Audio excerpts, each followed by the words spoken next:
امریکہ ایران مذاکرات، برف پگھلے کی یا تناؤ برقرار رہے گا، نتائج پر دنیا کی نظریں مرکوز، اب نیا ہرمز کھولیں، ناکہ بندی ختم کریں، جوہری معاملے کو بعد کے مرحلے تک ملتوی کیا جائے۔ ایران نے پاکستان کے ذریعے امریکہ کو نئی تجاویز پیش کر دی۔ ترجمان وائٹ ہاؤس کیرولین لیوٹ کے مطابق ایران کے اپنے ہرمز سے متعلق تجویز زیر غور ہے۔ ایران کی جانب سے پیش کی گئی ایک نئی تجویز جس میں جنگ کے خاتمے اور اپنا ہرمز دوبارہ کھولنے کی بات شامل ہے، اعلیٰ امریکی حکام کے زیر غور ہے۔ صدر ڈونلڈ ٹرمپ نے قومی سلامتی ٹیم کے ساتھ اس حوالے سے اجلاس کیا ہے۔ انہوں نے کہا کہ یہ تجویز زیر بحث ہے، تاہم اس حوالے سے مزید تفصیلات فوری طور پر ظاہر نہیں کی۔ صدر ٹرمپ نے مذاکرات کی درخواست کی ہے، تہران درخواست پر غور کر رہا ہے۔ ایرانی وزیر خارجہ عباس اراغچی کی میڈیا سے گفتگو، کہا کہ امریکہ اپنا کوئی بھی مقصد حاصل نہیں کر سکا۔ ایرانی وزیر خارجہ عباس اراغچی کی روسی صدر پیوٹن سے ملاقات، مشرق وسطیٰ کی صورتحال پر تبادلہ خیال۔ روسی صدر نے کہا کہ ایرانی عوام اپنے ملک کی خود مختاری کے تحفظ کے لیے بہادری سے جدوجہد کر رہی ہیں، امید ہے کہ ایرانی قوم اس مشکل دور سے نکل آئے گی، خطے میں جلد امن قائم ہوگا۔ روس ایران اور خطے کے دیگر ممالک کے مفاد میں ہر ممکن اقدامات جاری رکھے گا۔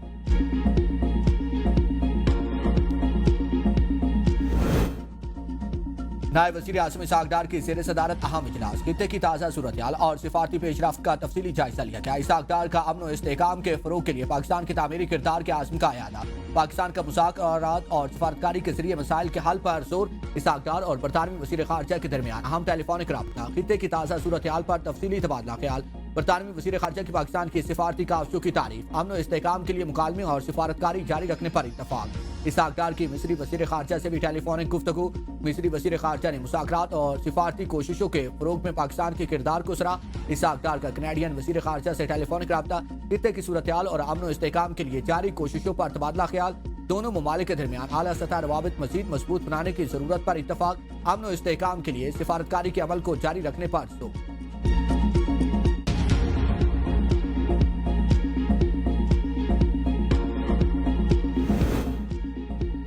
پاکستان کی بڑی کامیابی، 50 سال سے دشمن فریقین کو مذاکرات کی میز پر لانا ہے۔ وزیر اعظم کے مشیر برائے سیاسی امور رانا ثناءاللہ کی اے پی این نیوز کے پروگرام سوال سے آگے میں گفتگو، کہا کہ طویل عرصے سے ایک دوسرے سے ہم کلام نہ ہونے والے فریقوں کو کے درمیان اب تک حل کروا دیا۔ مسلح تصادم کے خاتمے کے لیے فریقین کو سیز فائر پر آمادہ کرنا ہماری سفارتکاری کی فتح ہے۔ فریقین کے درمیان اپنا ہرمز کھولنے کے حوالے سے شدید اختلافات اور تحفظات برقرار ہیں۔ پاکستان کی قیادت سے کیے گئے وعدوں کی پاسداری پر ہمیں مکمل بھروسہ اور یقین۔ شرح سود میں 1% اضافہ، اسٹیٹ بینک آف پاکستان نے نئی مانیٹری پالیسی کا اعلان کر دیا۔ نئی شرح سود 10.5% سے بڑھا کر 11.5% مقرر۔ سال 2024 کے تیسرے مانیٹری پالیسی اجلاس میں مہنگائی، تیل کی قیمتوں سے متعلق پالیسی کا جائزہ بھی لیا گیا۔ مہنگائی پر قابو پانے کے لیے شرح سود میں اضافہ کیا گیا۔ مارچ 2024 میں ملک میں مہنگائی کی شرح 7.3% رہی۔ مارچ 2024 میں کرنٹ اکاؤنٹ $1 ارب سے زائد سرپلس رہا۔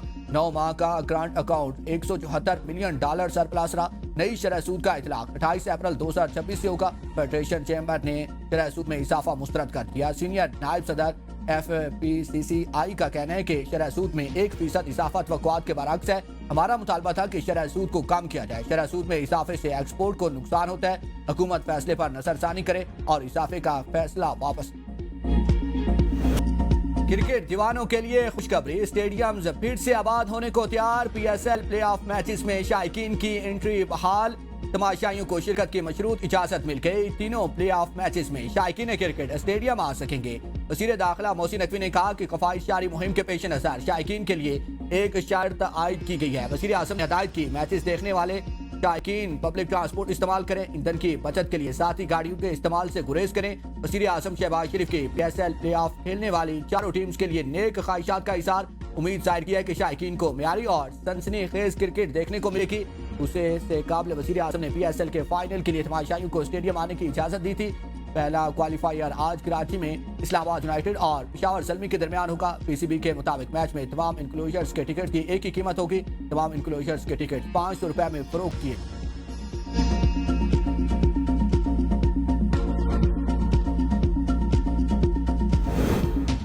پاکستان کرکٹ بورڈ کے سامنے سینٹ بے اختیار، پی سی بی کا عوامی نمائندوں کو مالی تفصیلات دینے سے انکار، سلیکشن بورڈ اور عہدیداروں کی مالی تفصیلات خفیہ قرار دے دی۔ T20 ورلڈ کپ کے لیے ٹیم کے ساتھ جانے والوں کی فہرست بھی ظاہر نہ کرنے کا فیصلہ، سینٹ کو ان کیمرہ بریفنگ دینے کی پیشکش۔ پی سی بی کا موقف ہے معلومات افراد کی سلامتی اور تحفظ سے متعلق ہے، غیر ضروری تشہیر سیکیورٹی خدشات پیدا کر سکتی ہے. کھلاڑیوں اور ملازمین کی رازداری برقرار رکھنا لازم ہے. انگور اڈا میں افغان اشتعال انگیزی، پاک فوج کی بر وقت کارروائی، متعدد پوسٹیں تباہ. پاک فوج کی بر وقت کارروائی کے باعث فتنہ الخوارج کی در اندازی کی تمام کوششیں ناکام بنا دی گئیں. فتنہ الخوارج کی تشکیل کی در اندازی میں ناکامی کے بعد افغان طالبان نے سول آبادی کو نشانہ بنایا. فائرنگ سے 2 خواتین سمیت 3 شہری زخمی. آپریشن غضب للحق کی مؤثر کارروائیوں کے بعد افغان طالبان شکست کی بوکھلاہٹ میں سول آبادی کو نشانہ بنانے لگا. اہل علاقہ کی افغان طالبان کی فائرنگ کی مذمت، پاک فوج سے بھرپور جوابی کارروائی کا مطالبہ. وزیر داخلہ محسن نقوی کا خارجیوں کی دراندازی کی کوشش ناکام بنانے پر پاک فوج کو خراج تحسین. کہا قوم کو پاک فوج کی. وزیر اطلاعات نے افغان رجیم اور میڈیا کانٹریکٹ میں حملوں سے متعلق پراپیگنڈا مسترد کر دیا. کہا کہ افغان حکومت غلط معلومات اور نفرت انگیزی پر انحصار کر رہی ہے. بھارتی پراپیگنڈا اسے سیکھے گا. جھوٹ فالس فلیگ آپریشن افغان بیانیے کا حصہ بن چکے ہیں. بے بنیاد الزامات، ہاتھ کنڈے، حقیقت سے آری اور ناقابل قبول ہیں. پاکستان پر لگائے جانے والے الزامات مسائل خیز اور بے بنیاد. ورچوئل اثاثوں پر شکنجہ سخت، بغیر اجازت سروسز غیر قانونی قرار. پاکستان ورچوئل ریگولیٹری اتھارٹی نے ایڈوائزری جاری کر دی ہے. اسٹیبل کوائنز اور بلاک چین سروسز بھی ریگولیٹری دائرے میں شامل. کسی بھی پائلٹ یا معاہدے کے لیے پیشگی منظوری لازمی قرار. غیر منظور شدہ منصوبہ قانوناً آگے نہیں بڑھ سکیں گے. اداروں کو پہلے PVARA سے رجوع کرنا کی ہدایت. ریگولیٹری سینڈ باکس اور NOC کے ذریعے منظوری لینے کا مشورہ. پاکستان کا ایران کو تجارت میں سہولت دینے کا فیصلہ. پاکستان سے کسی تیسرے ملک کے لیے تجارت کی اجازت دے دی گئی. وزارت تجارت کے ٹرانزٹ آرڈر کے مطابق نوٹیفیکیشن کسی تیسرے ملک روانہ کی گئی ٹرانزٹ اشیاء کی نقل و حمل پر لاگو ہوگا. ٹرانزٹ اشیاء پاکستان کے ذریعے ایران کے کسی مقام تک پہنچائی جائے گی. بورڈ کا قاسم خزدار، دلبدین، تفتان، گوادر اور تربت کے راستے حکم نامے کا حصہ ہوں گے. اوشا، پنجگور، خزدار، لاک پاس اور نوکنڈی کے راستے بھی حکم نامے میں شامل. وزیر تجارت جام کمال نے اقدامات علاقائی تجارت کے فروغ کے لیے اہم قرار دے دیا. کہا کہ پاکستان خطے میں تجارتی راہداری کے طور پر مضبوط ہوگا. جنگ بندی ہوتی نظر نہیں آ رہی. ہمارے پاس تیل کے اسٹریٹجک ذخائر موجود نہیں ہیں. وزیر پیٹرولیم علی پرویز ملک کا انکشاف. کہا کہ ہمارے پاس کروڈ آئل 5 سے 7 دن کا ہوتا ہے. وزیر اعظم اور CDF کے ساتھ طے کیا ہے کہ کروڈ کے لیے 30 دن کا پروگرام بنایا جائے. ہم نے اپنی انرجی سیکیورٹی کو بہتر کرنا ہے. پانی پر بڑا تنازع. پنجاب اور خیبر پختونخوا آمنے سامنے. KP حکومت نے پنجاب سے 1947 سے اب تک کے پانی کے بقایا جات مانگ لیے. KP حکومت نے گلیات کے پانی سے متعلق وفاق اور پنجاب کو خطوط بھیجے جن میں پنجاب حکومت سے 64 ارب 62 کروڑ روپے بقایا جات مانگے گئے ہیں. خط میں کہا گیا ہے کہ گلیات میں پانی کا بحران ہے. مری واٹر بورڈ غیر قانونی طور پر گلیات سے پانی ترسیل کر رہا ہے. کسی معاہدے اور معاوضے کے بغیر گلیات سے روزانہ 5 لاکھ گیلن پانی نکالا جا رہا ہے. گلیات ڈیولپمنٹ اتھارٹی کی اجازت کے بغیر ڈونگا گلی میں 20 لاکھ گیلن پانی کے واٹر ٹینک کی تعمیر روکی جائے. وزارت بین الصوبائی رابطہ دونوں حکومتوں میں معاہدہ طے کرنے میں تعاون فراہم کرے اور متعلقہ تمام چشموں، آبشاروں اور پانی کے ذخائر پر KP کا حق تسلیم کرے. خیبر پختونخوا کے حوالے کیا جائے.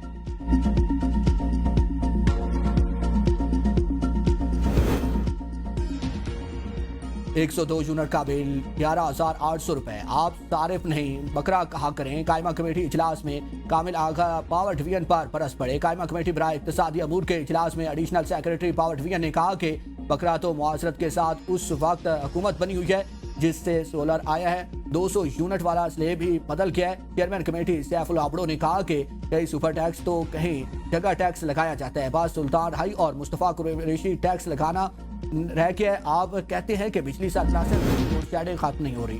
وزیر اعلیٰ مریم نواز کا دھی رانی پروگرام میں 9,000 کا ہدف مکمل کرنے کا حکم. مزید افراد کو شامل کرنے، ویل چیئرز اور دیگر معاون آلات کی صفائی اور سروسز کی بھی سہولت فراہم کرنے کی ہدایت. پنجاب بھر میں غذا گھروں کا ڈیٹا اور میپنگ کا اصولی فیصلہ. اجلاس سے خطاب میں مریم نواز نے کہا کہ ہمارا مقصد عام آدمی کو فلاح و بہبود اور مدد ہے.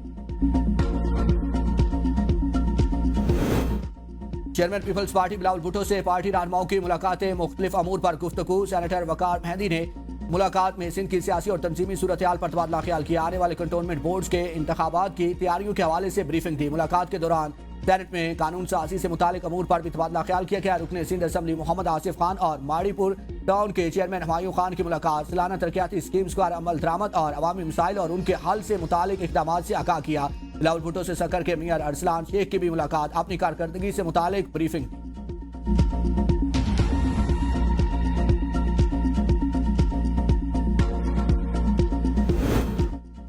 وزیر اعلیٰ خیبر پختونخوا سہیل افریدی کے اپوزیشن رہنما محمود خان اچکزئی سے ملاقات، بانی کی صحت و علاج، قانونی دستاویزات پر دستخط سے روکے جانے اور انصاف تک رسائی میں رکاوٹوں پر تفصیلی تبادلہ خیال، آئندہ بجٹ، NFC ایوارڈ، صوبائی حقوق، ملک کی مجموعی سیاسی صورتحال اور سیاسی انتقام پر مبنی مقدمات پر غور کیا گیا۔ قومی مسائل کے حل کے لیے مشترکہ حکمت عملی اپنانے پر اتفاق، اپوزیشن کے درمیان رابطوں کو مزید مضبوط بنانے کا عزم۔ وزیر اعلیٰ خیبر پختونخوا کی تمام جوڈیشل کمپلیکسز میں ڈے کیئر سینٹرز کے قیام کی بھی ہدایت۔ سہیل افریدی نے صحافیوں کے لیے بلا سود قرضوں کی اسکیم لانے کی ہدایت کرتے ہوئے کہا کہ اقدام سے صحافی خود مختار اور با اختیار ہوں گے اور فرائض آزادانہ طور پر انجام دے سکیں۔